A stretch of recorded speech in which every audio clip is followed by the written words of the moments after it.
So yesterday at work, I had this entire full-blown geek out session about ECGs, and the MAs that worked with me were like, there she goes again. So yeah, I'm going to bring yesterday's geek out session to you right now. On today's episode of Make It Make Sense Cardiology, I am going to teach you what I know good and well they didn't teach you in nursing school, which is how the deflection wave points on the ECG got to have their names. The P, Q, R, S, and T waves. How did those names come to be?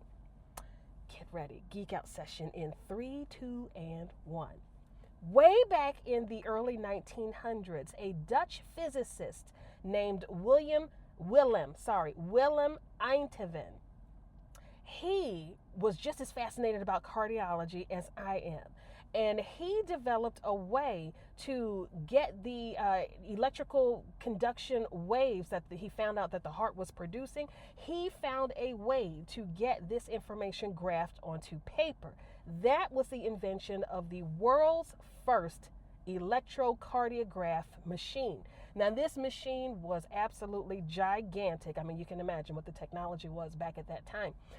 And it took a lot of people to operate that machine. Nonetheless, he wanted to come up with a way that would allow him to not only graph this information, but to be able to name it so that he could convey and articulate this information to other scientists and, let the world of cardiology flourish as he wanted it to, right?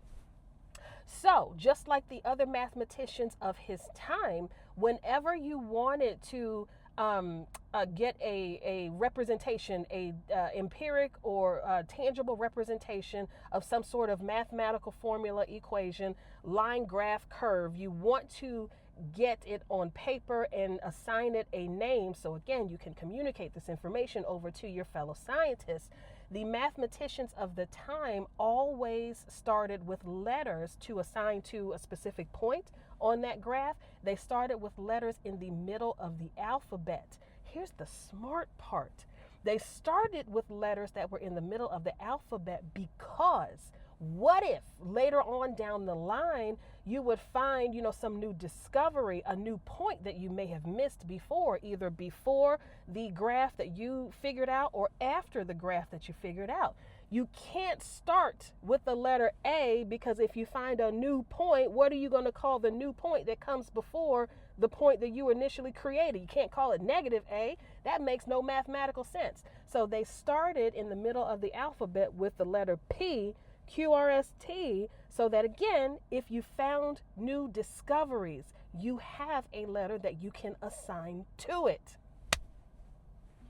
Now, because of that work, because of the creation or because of the discovery that the heart actually has electricity running through it and that electricity can be converted into a graphical image by way of this gigantic machine, that is what won Mr. Einthoven the 1924 Nobel Peace Prize. Calm down, Andrea.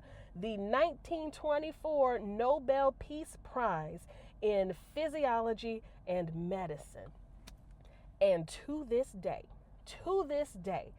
everyone in cardiology uses this same science, this same method. So the next time that you get an ECG for your patient, the next time you are handed an ECG from somebody else, I want you to remember what you are holding in your hand was something that was designed well over a century ago, and we are still using this math, this technology, this science present day. Now, if that ain't mind-blowing, I don't know what is.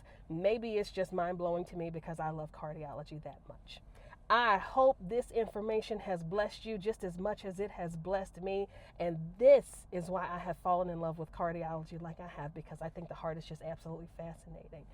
Cardiology doesn't have to be hard. It doesn't. Schools make it so convoluted and unnecessarily difficult, and they try to get you to memorize things instead of understanding it. It's the memorization of cardiology that makes it, difficult to learn.